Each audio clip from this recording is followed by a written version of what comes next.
Hey, I'm Lex. And I'm Serena, host of the Dream Body Playbook podcast, a show all about transforming your life and your body to what you've always dreamed of. On our show, you're going to find hella inspiring guests, and you'll get weight loss tips galore from top pros in the industry. And you're going to hear fitness secrets from the CCP team. Plus, you'll get nutrition and training help with our Is It Worth It episodes, where we'll review the latest trends hitting the internet to let you know if it's actually worth your time. Listen every Wednesday to the Dream Body Playbook. All right, what is up, you guys? Hey. Hello, welcome back to another Dream Body Playbook podcast. We've got a fun one for you this week. I'm excited for this one. I know, this is good. We have no outline for this. This is my topic. This is it. We've got no outline for this one, so we're gonna kind of freestyle it. But I feel like this is something that a lot of people need. So we're talking about setting yourself up for success. We're gonna talk a little bit about adapting to change and making new routines. Yeah, making routines and stuff, which I feel like is just hard for a lot of people. Oh my God. Yeah. So hard. I was gonna say, it's hard for me sometimes too, especially, I mean, for us, I mean, I know a lot of people are working from home now too, right. since the C word. People have like not gone back into the office, which I think is great. But making sure you have a routine for yourself is kind of hard when you're in your homey environment all the time. Trust me, I've been a victim of it many times. Literally. Me and my grandma were on a walk the other day. She turns around randomly. She goes, "Look what COVID did." She said, I was like, "What?" And she was like, "All these cars in the driveway in the middle of the day." And I was like, that's so true though. That's so true. Like that, like their generation they're not used to people working from home. Yeah. Like for the longest time, my grandparents had no clue like what I did, because they imagined, like, I mean, they knew the gist of it, but they didn't understand that like it was actually work. Right. Because in their head, and my mom was even like this at some point. Hi mom, if you're listening. But she was even like this for the longest time. Like when you go to work, like you get up, you get ready, you leave the house, you go to work. And that's the way it's been for many, many years. But thanks to technology, that's not really the case anymore. And so when I would be like, oh, yeah, like they'd call me in the middle of the day or something and be like, oh, I'm working. And they're like, oh, where are you? And I'd be like, home. And they're like, right. I don't really understand. Yeah. But it's, I mean, I guess the past 3 years, it's been the biggest shift for so many people. Yeah. And figuring out how to adjust to that, because like some people do benefit from actually like physically getting up and going somewhere. Oh yeah, I definitely do sometimes. Oh yeah, like when we come here, it's like so fun. And when we breaks come, everything up. We have our Wednesday work days, and we come into the studio. But before we come into the studio, normally we do a little bit of work outside in the coffee shop first. So productive these days. Yeah, so productive. It makes a world of a difference. Yeah, exactly. It really does. Oh, I was gonna say something. I don't remember. Okay. Yeah, I don't know. But I feel like adapting to change and stuff too is really, really hard for a lot of people. So if you are in the position where you were working in an office before COVID, and then now you're at home, and a lot of people still haven't really gotten the adjust to that. And also recognizing that when you can set your own schedule like us, there's going to be ebbs and flows in your schedule, in your routine in general. For me specifically, like the seasons really affect my schedule and my routine, whether it be like when I'm working out throughout the day, how much I'm working out on a weekly basis. Like things change so much. Like this winter season that we're in right now, for me, I'm way more relaxed on myself. I don't push myself to get up at the crack ass of dawn, because I mean it's still dark outside. Like I did lay in bed till 8:30 this morning. Exactly. And which I didn't know this. Did you know this? That I guess we're like, this is the last year we're doing daylight savings. What? Yeah, I saw that somewhere. I could be completely wrong. Everyone correct me if I'm wrong. They can't mess with time. No, supposedly because mountain time doesn't see, like they don't see it or anything. What? Because when we were out in Arizona, we learned that like they don't do daylight savings, and so like really it's only certain time zones, which makes no sense to me. Like I'm so confused. No sense. Yeah, the whole concept just made no sense to me to begin with. No, what are we turning the clock back for? It should have never been. What are we turning the clock forward for? Yeah, what are we doing this for? It should never been a thing. But supposedly this year is the last year that we're practicing it. I say this year as in we're still in 2022. Who's we? I know. I think the U.S. I think so. My phone's recording, but yeah, I'm pretty sure that's what's happening. I gotta look this up. Yeah, please do. Sorry, I do. Please look it up, because not all time zones do it, and I know it throws a lot of people off. It also helps a lot of people though. Like I've heard a lot of people say like, oh yeah, like my morning drive to work now, like I'm in the light and it's like bright outside. I'm feeling more awake. Like it's great, and then I get home in the afternoon and it's still light outside, and I'm like, okay, cool. Did you see anything about it? This just says U.S. Senate approves bill to make daylight savings time permanent, but then this one says U.S. Congress split on making daylight savings times permanent. What's the more current one? Split on making daylight savings time permanent. Huh. I don't know. We'll see what I'll happens. look it up later. But remember, guys, we're recording this podcast in 2022. So you'll be listening to it in 2023. I promise we're not recording a year and ahead. It's just a couple months. It's only December. It's only December. Exactly. But what I was saying was, like, I feel like my schedule kind of changes based off the seasons. Yeah. Like in the summer, I don't know why, but like summer hits and I'm just like everything. I'm feeling myself. Oh my God, I'm feeling myself so much. My confidence is through the roof. But I will say, you guys, like winter blues is like a legit thing. Oh my God, yeah. Like I experience them every single year. Like every time. My dad is so funny. Hi, Dad, if you're listening to this too. But he's so funny because like every single winter, he always is like, my seasonal depression's coming back. He's like dramatic. He's so dramatic. Like he recognizes it, and I'm like, okay, here we go. But and then people get more motivation come January 1st because New Year's resolutions and all of these things. For me in particular, though, like my big motivation push is like spring. Like I feel that like spring whenever it starts to get warmer. You guys, I absolutely despise cold weather. So like anything when it's cold, I'm like, ugh. Like it's just awful. And so by the time like April hits, when it starts to get a little bit warmer, I'm like feeling super motivated. I'm wanting to do all the things, and like I feel like I'm really inspired in the summer too. Like just like my creativity is more there. I think this conference that I was at really helped this time. Normally during the winter, I'm like, what am I doing? Mine's usually like from January to September, and then September through December I feel like I'm in hibernation. Oh yeah. And then it comes like whatever switch just flips, it's not even beginning of January, it's like middle of January for me. Yeah, I could relate to that. And we were talking about this before because you guys probably know by now, but our free challenges that we run, we're doing one in the middle of January. But we were trying to decide, do we start it like the very first week of January, or do we like back it up a little bit for a couple? But I think you're right. A lot of people can probably relate to that, like where motivation doesn't quite hit January 1. Right. It's like the second, third week of January when you're like, okay, yeah, it's time to get my shit together. Like this is like, I'm feeling good now. And mainly because, I mean, the New Year's happens. A lot of people travel over New Year's. You're still with family. You're not quite back to work yet. You're not quite back to school yet. Schedules are still not back to normal. And so, I mean, that makes sense. Like, I feel like maybe just extend December through New Year's and then start January 1, like on the 8th. Yeah. I agree with that.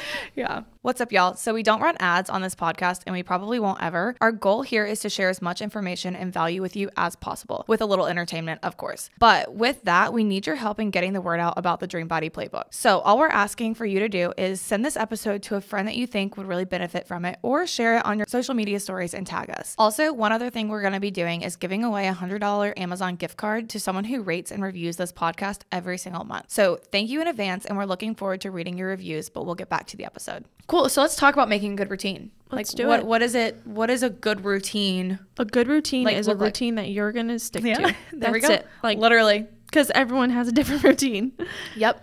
And I think it's really big to... So I used to do this, and you can tell me if you used to do this too, but I used to try to build out this routine that I needed to have. And we talk a lot about consistency, and there's an aspect of that, but every single day doesn't look the exact same. Oh no. Like, for example, our check-in days are very, very different than our work at the coffee shop podcast days. So therefore our days, our routines on the podcast days versus the check-in days are not going to be the same.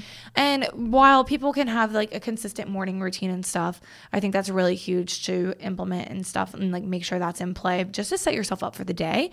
But if you end up doing a morning routine at 5 a.m. one day and then at 9 a.m. one day, it's okay. Just do your morning routine and set yourself up for success. Make sure you have enough time in the morning to get that in, whether it be journaling, meditation, just general like facial hygiene, like whatever it may be for yourself. Have that in play, that's a non-negotiable for yourself. Right. And I think this is something we should touch on too, is like non-negotiables. Oh, yeah. Because rather than having like I have to wake up at 5 a.m. every single day, and I have to do this at 7 a.m. and I have to do this at 12 p.m. like every single day, you're setting yourself up for failure because not every single day looks like that. It like not at all. And then like, especially when you look on weekends, and I'm like, if you try to do that through the weekends too, you're going to hit burnout. Yeah. Like you're going to be so frustrated with yourself because you're going to be like, why am I still doing this? Like it's not bringing me joy. It's not, nothing like that. And that's a big thing too, is it bringing you joy? Are you happy doing what you're doing? Like I've had many epiphanies in life. Like this sucks. I hate this. Why am I doing this? You know? Yeah. I used to try to like fit all this stuff in the mornings. And then I realized, like, for me, peak productivity or creativity or like gym time for me is like in the mornings, not crack of dawn, but like mid-morning, anywhere between like 8 to 11. Yeah.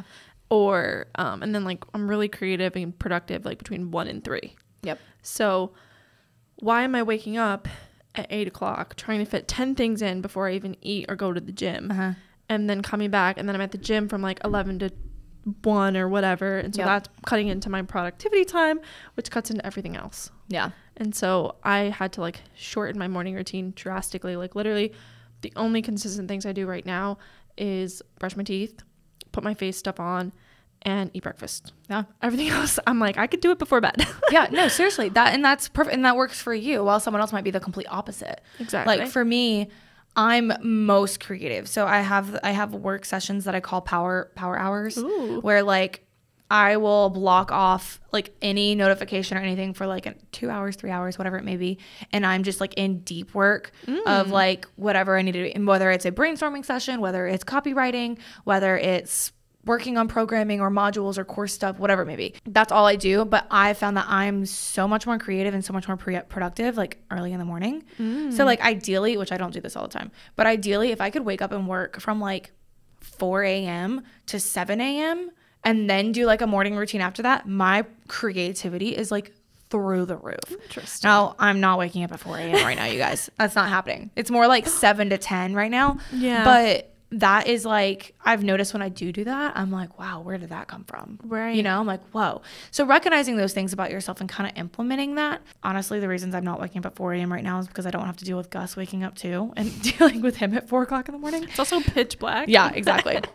But then I found that like, if I try to make myself wake up and go work out in the morning, which whenever I get in good routines of doing that, cool. It's more like a habit. It's not like I'm enjoying doing it. It's more just like a habit. My sweet spot for a gym session is like 4 p.m. Dang. Like I will work all morning and like sometimes I work through like lunch and stuff. I don't recommend, but like sometimes that's just what I do. And then like 4 p.m. I'll call it quits and then I'll go to the gym. And then when I come home from the gym, I shower and I cook dinner and I have an evening with Nick and Gus and then I go to bed. So it's kind of a part of my like nighttime routine. Yeah. You know, I kind of tie it in that way because I love showering before I get into bed. Like a hot shower. Oh, I have to shower before bed too. Literally. Yeah. Oh yeah.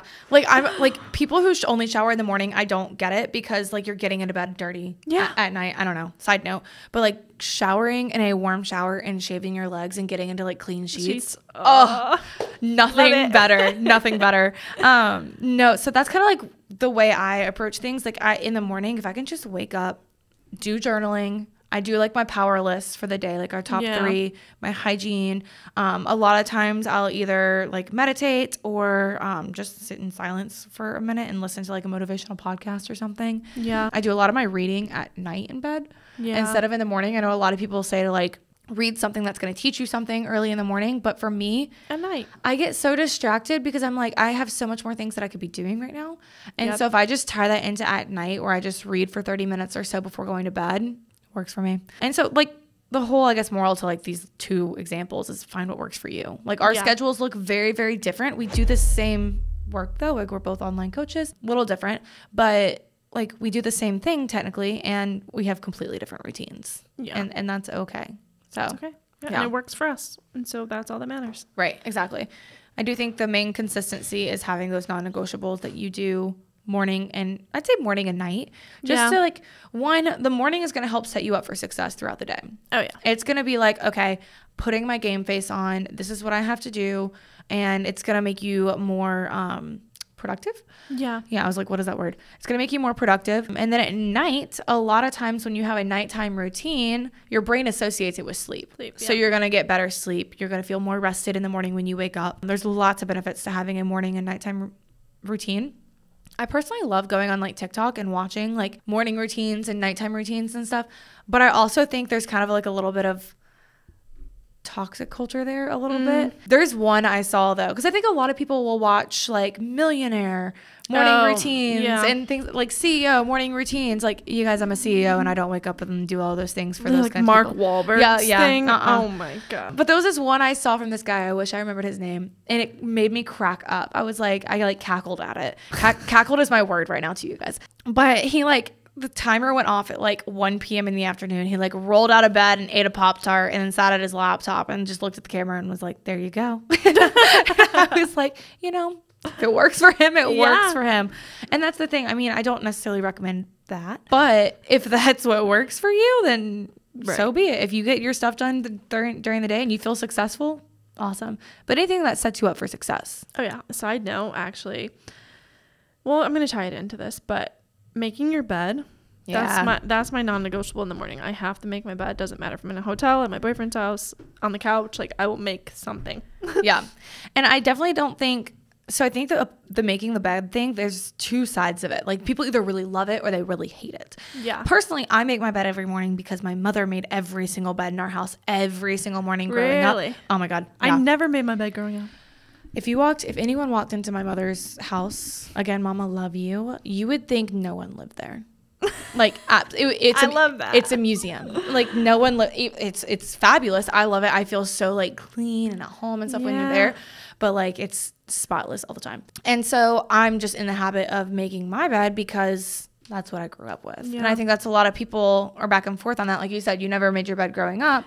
But there's also a lot of like, making your bed in the morning, it's kind of like you got one thing done. Right. That's why I started doing it. The book I read by the Navy SEAL. Yep. I don't think it has anything to do with you being successful in life. Exactly. Or like a lot of people think, oh, like you have to make your bed to be successful in life. No, that's not the case. You've got to put in the work and do what you need to do to be successful in life. Mm-hmm. Making your bed has nothing to do with that, but it can set you up for success for that day in particular because you've already accomplished one thing. It's like a psychological game. Yeah. You've already accomplished one thing. And so you're like, ooh, checked one thing off my to-do list already. Easy peasy, done.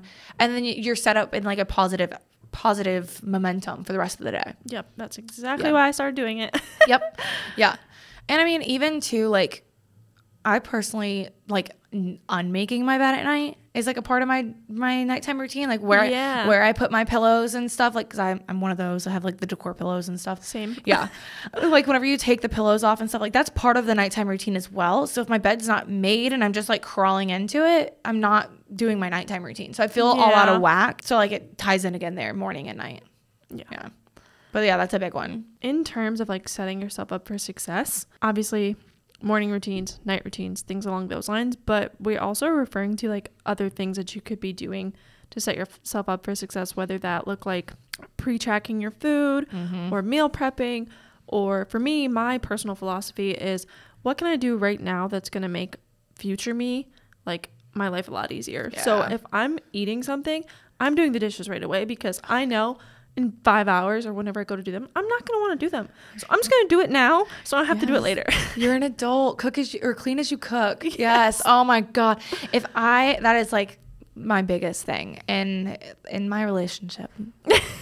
That is my biggest thing. But we are so good about like, if you do live with a partner or anything like that, like one cooks, the other cleans, and kind of like it goes together. Or if someone does laundry, they vacuum the living room, whatever. But that's like my biggest thing. If I'm done with a pot, it doesn't just go in the sink. It gets rinsed off, it gets cleaned, it gets put in the dishwasher, or it gets actually cleaned and put in the rack before the meal is done cooking, you guys. Yeah, same. Like any utensil that I use that I'm not going to be using anymore, you rinse it, you can put it in the dishwasher. Like that's just, that sets you up for success, because when you're done and you're full eating and you're sitting on a couch like watch Netflix, the last thing you want to do is go clean up that kitchen. Exactly. And then the last thing you want to do, like the very, very last thing, is wake up the next morning and that kitchen still look like that. Because then you're really setting yourself up for failure. Because this is something we can talk about too, is your environment. If your environment's really cluttered, your brain's going to be cluttered. It goes back to kind of making your bed, like having that nice and neat. Like if your environment is cluttered, dirty, whatever it may be, stuff everywhere, your brain's gonna be kind of the same thing. It's gonna be the same thing. Like I've noticed that like if I go to like do work and like the pillows on my couch are like falling over or just like on the floor, like we just haven't put them back, I'm all discombobulated. I like have to go put things together. I like turn on my Christmas tree light right now, and I'm like turn on all my little lights, and it's like a sweet little atmosphere. I light a candle, and then like I'm good to go. I feel so successful to like do whatever I need to do because my environment feels good. You guys are really loving and relating to this conversation and want to continue to learn more about this topic and countless others. Listen up, this is for you. We want to give you access to our free community of women on similar paths to you. Shoot us a DM on Insta with the word Facebook, and we will get you in there ASAP. Okay. Yeah. So back to what you were kind of talking about working in your bedroom and stuff. Yeah, think which this I is do, This is a really unfortunately. good one to talk about. Yeah. Yeah, but it's just because your brain associates certain things with sleep. Mm-hmm. So if you work Specifically in your your bed, don't do that because Oh my you'll God, have yeah. a hard time falling asleep. But working, it's just like I don't know, it's like your brain's association of where you are, what you're doing, which is why I feel like when we come to the coffee shop, for instance, Yeah. we always feel like we're being more productive because it kind of motivates you because you see everyone else like, oh, that guy's working and this person's working and I'm here to work. So it's like Work. you get a little bit more productive because Yeah. you see everyone around you doing work. Yeah, for sure. That was something I noticed a really, really big difference in when I was in my clinicals in Raleigh. Because so at my parents' house, I'm an only child if you don't know, so I take up all the bedrooms upstairs. So my bedroom, and then I had an office as like, I took one of the guest bedrooms and made it my office. Whenever I started working for myself and doing all of this, I was like, I need an office, please, and thank you. And so I made my own, and that always helped with my productivity. That's my workspace. But when I moved to Raleigh, I was living in a house with 2 other girls and I didn't have my own office. And so my desk went in my bedroom. Oh my gosh. When I tell you the motivation part, it was so hard to actually want to do the work because your bed's right there. And you're like, I could just lay in that for a little bit. Exactly. Or I could just work while I'm laying down. Yeah, right? Like, it's more comfortable to sit in my bed. Like, I could just do that. But, oh my God, yeah, no, it makes such a difference. And I'll notice now, like, that's the reason I got a 2-bedroom apartment is because I was like, I need my office. Like, I needed a separate place for my bedroom. Because I was looking at 1-bedrooms with, like, a sunroom and stuff like that. And I was like, I don't really want to be in the living room. Because I'll notice now, too, like, if I'm working on, like, mindless stuff, like, just I don't know, putting numbers together, like getting data and stuff like that. I'll sit on the couch with Gus and stuff and do that. But if I'm like actually having to think about something, I have to be in my office. I can't be in the living room or anywhere like that. Like I have to be in my workspace or here at the coffee shop, like you said. Like it puts like a work mode kind of in your brain. I also have this really big comfy chair in my office that I can't sit in and do work because I relate it to like, oh, if I want to watch like, I don't know, a YouTube video or something. Like I'll sit in there sometimes and do that. And I'm like, I can't work there because I'm too comfy. I'm just way too comfy. I think a lot of this whole process is psychological. Oh yeah. Of 1000%. Like just setting yourself up for success. What does that mean to you? You know? And again, thinking of ways that you know you're going to be more likely to do something. Yeah. If you have things already done. Like for instance, let's just say you work long hours, but you already have a gym bag packed in your car. You're going to be much more likely to actually go to the gym than go home. Because you know if you go home, you're not coming back outside. No, that's straight facts too. Because like that's something that like leaving the hospital for me, I would not like once I got home, like you're tired after a long day. If you step foot into your cozy home and before you go to the gym or anything, you're not coming back out. Oh no. You're not doing it. And stop telling yourself you will because you won't do it. So just pack your clothes before so that you don't even have to make that route home. Just go straight to the gym. You have no excuse at that point. And that's goes for planning your meals ahead on MyFitnessPal and stuff too. Like when you plan your meals ahead, you know exactly what it takes the brain power out of it, honestly. Like, even if I'm not tracking macros, I still plan my meals, like maybe not in MyFitnessPal, but like writing down what I'm going to have. 1, it saves you money at the grocery store. Oh my God, yeah. But a long shot. And 2, it takes brain work out of it. We're busy human beings. Oh yeah. Like everyone is busy nowadays. So you don't think you're busy or you don't think your friends are busy, text them and try and make plans. Oh yeah. Text them and try and make plans and see how long it takes you to actually find a day that works for both of you. Like it's hard, right? It's hard. And so that's kind of like set yourself up for success by thinking ahead. Like you said before, what is future me going to be thankful I did? Right? Exactly. That's my life motto. Like once I started operating like that, life just became so much easier for me. Yeah. And also if you're trying to make a decision, like, should I eat this or that? Should I do this or that?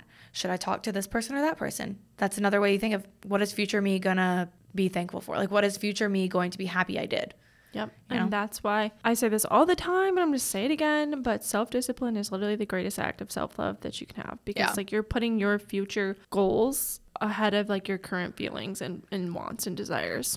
Yep. And that goes along with like making promises to yourself, setting boundaries for yourself, which we could do a whole nother episode on boundaries. We probably will. Yeah, a whole nother episode on boundaries. But yeah, I think that's a big part of it. And a lot of people, it takes a while to understand like how to actually do that, because think about it, our whole lives, we've been told what to do. Oh yeah. Whether it be we're in school as a young child, then you go to college, you have professors, then you go to work and you have a boss. And before all of that, you had parents. Yeah. Like someone's always telling you what to do. And so at this point in your life, it's kind of your turn to kind of take the reins on your own life.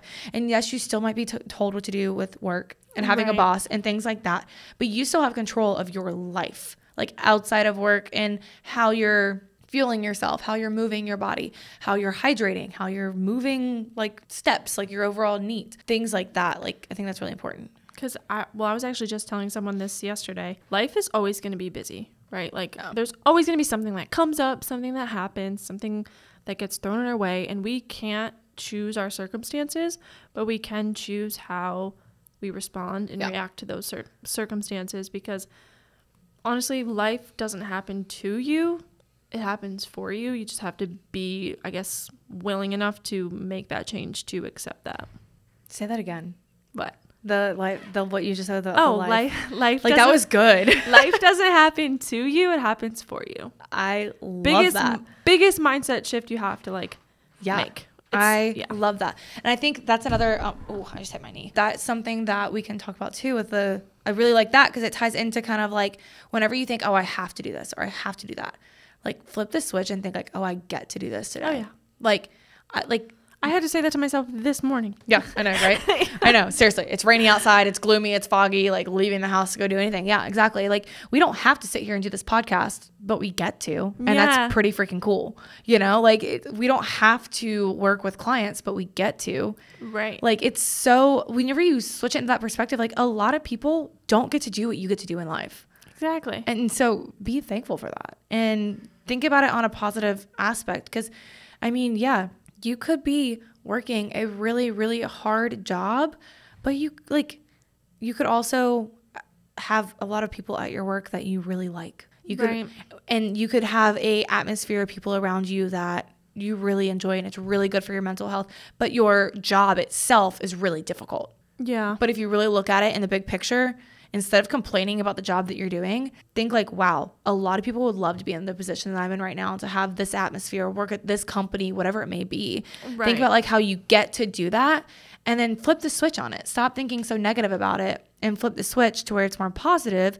And then you're going to be more gratitude in general. Like that's the word that just popped in my head. Like you're going to be more thankful for the things happening with you, but having gratitude in your life is going to be the biggest game changer for you. Oh, yeah. And no matter what you're thinking of, health, fitness, career, relationships, anything, gratitude will change the game. Oh, 1,000%. I used to be, I wouldn't say ungrateful, but I was definitely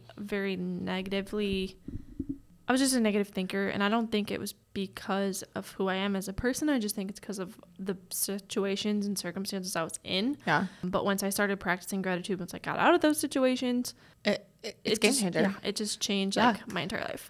Exactly. And that's one of the main reasons we send a gratitude journal to all of our clients. Like that's the first thing we send them is the gratitude journal, because going through changes, no matter what it may be, well, inside of our program specifically, we'll talk about that, is one, physical changes, two, number changes if we're tracking numbers with like scale or measurements and things like that, but also your mental changes that you go through is probably tenfold compared to the physical changes and everything. 1,000%. But it's hard. It's hard, exactly. But anytime you see changes in yourself, especially when it comes to the physical ones, if you look in the mirror and you're seeing something different, that's your identity. That's hard. Yeah. That's something that you have to focus on a lot and be grateful for where you are in your process. And that's why the main reason we work on mindset so much, and we work on gratitude, and we encourage journaling, we encourage meditating, we encourage all of these healthy habits, because the last thing we want you to do is get to your results that you want to see physically and then still not do the work mentally and feel the same way you did before you lost the weight. Because that's what happens to a lot of people. Oh my God, a lot. Yeah. Yeah. And it's just that's a prime example of not setting yourself up for success. Yeah. I think more importantly, the changes are more mental than physical. Like, because if you're not focused on what's on the inside, what's on the outside isn't going to really matter at the end of the day, because you're going to look at yourself and, okay, maybe you did lose 20 pounds, but you're still going to be unhappy with that progress because you're not being grateful. I don't Yeah, know what's no, calling. exactly. Exactly. And I've seen it many times with with friends, family, like the weight change happens and then they're still miserable. Yeah. And I know you guys have probably seen it on TikTok. You've seen, I mean, people talk about it all the time. Thank gosh, it's something more popularly talked about now, but it didn't used to be. It didn't used to be at all because people think, oh, you lose the weight, you fix all the problems. You gotta fix your mind. You got to fix your mind. Exactly. Yeah. I think that's good. That's good. There's we could do another episode on this because there's so much more I have to say. There's so much more. So much more. We could always talk about this stuff though. And it's always, like we say with everything, it's so specific with each person. Yeah. So if you're specifically struggling with something and you kind of want to run it by us, like we say all the time, shoot us a message. We're more than happy to chat with you about it and kind of talk through some things with you. But yeah, that's kind of the blank umbrella of setting yourself up for success, planning ahead, thinking, what will my future self benefit from? What will they be happy about? How will you go ahead and set them up for success? Help boost them up a step ahead. Also, morning, nighttime routines. I'm trying to think of everything to recap on all of everything. Morning, nighttime routines. Recognizing that change is hard. But it ain't easy, y'all. Yeah, it's hard, but it's going to be worth it in the end. Yeah, and don't expect it to be easy. I feel like a lot of people do. Side note here. Sort of a side note. It kind of ties into this. Don't expect it to be easy because you hire a coach. Yeah. I think mic drop.